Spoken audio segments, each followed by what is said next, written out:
Mayor হিসাবে ওনাকে বলেছি যে আমরা বোর্ড মিটিং এমআইসিতে পাস করেছি, রেলের এই অব্যবহৃত জমিগুলো এটা রাজ্যেরই জমি, রেল বলছে টাকা দিয়ে কিনে না, এত টাকা দিয়ে কেনা কোনোভাবেই সম্ভব দিলে এরা জল, ট্রেড লাইসেন্স, আলো এবং অন্যান্য কাজগুলো ওরা করতে পারে, কিন্তু সেটা নিয়ে উনি রিভিউ করতে।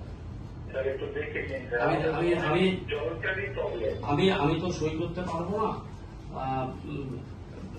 অ্যাডমিনিস্ট্রেটিভ ডিসিশনটা ফাইনাল, আমাদের ডিসিশন বোর্ড মিটিং করে আমি দিয়ে দিয়েছি, তারপরে যদি সই না হয় আমাকে পর্যায়ে এখনো যায়নি, আমি আশা করি যে সইটা হয়ে যাবে, সইটা না হলে আমি কলকাতায় জানাবো। তারপরে আমি 1 লক্ষ সই সংগ্রহ করে মিনিমাম 1 লক্ষ সই সংগ্রহ শুরু করব জুনে 15 তারিখের পর থেকে, যে রেলে যারা লোকেরা বাস করে অব্যবহৃত জমি, যে জমির প্রয়োজনীয়তা নেই, সেই জমিগুলোকে 1 টাকার বিনিময়ে মানুষকে যেমন রাজ্য সরকার দেয় সেভাবে 1 টাকার বিনিময়ে পাট্টা দিয়ে দেওয়া হোক, এই দাবিটা আমরা করব।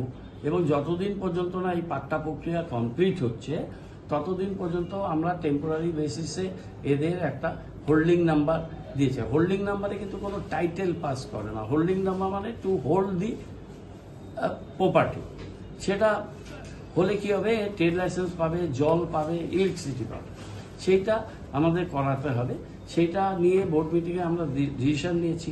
রেলের জায়গা হ্যান্ড ওভারের জন্য আমি একটা দাবিপত্র তৈরি করে 1 লক্ষ মানুষের সিগনেচার করে মুখ্যমন্ত্রীর অনুমোদন নিয়ে এটা দিল্লিতে রেল ভবনে আমরা পাঠাবো।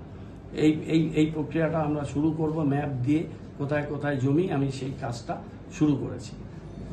এবং এই বস্তির লোকদের নিয়ে আমরা রাস্তাতেও নামব, কিন্তু সাথে সাথে ফর দি টাইম বিং এই আমি 1 লক্ষ সই সংগ্রহ করে মিনিমাম 1 লক্ষ সই সংগ্রহ শুরু করব জুনে 15 তারিখের পর থেকে, যে রেলে যারা লোকেরা বাস করে অব্যবহৃত জমি, যে জমির প্রয়োজনীয়তা নেই, সেই জমিগুলোকে 1 টাকার বিনিময়ে মানুষকে যেমন রাজ্য সরকার দেয় সেভাবে 1 টাকার বিনিময়ে পাট্টা দিয়ে দেওয়া হোক, এই দাবিটা আমরা করব।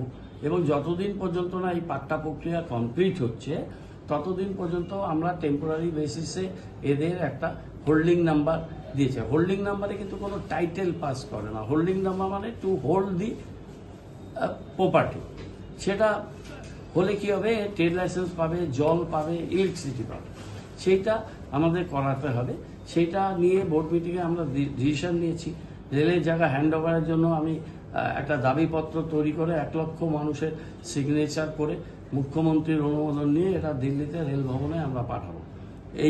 এই প্রক্রিয়াটা আমরা শুরু করব, ম্যাপ দিয়ে কোথায় কোথায় জমি, আমি সেই কাজটা শুরু করেছি। এবং এই বস্তির লোকদের নিয়ে আমরা রাস্তাতেও নামব, কিন্তু সাথে সাথে ফর দি টাইম বিং এই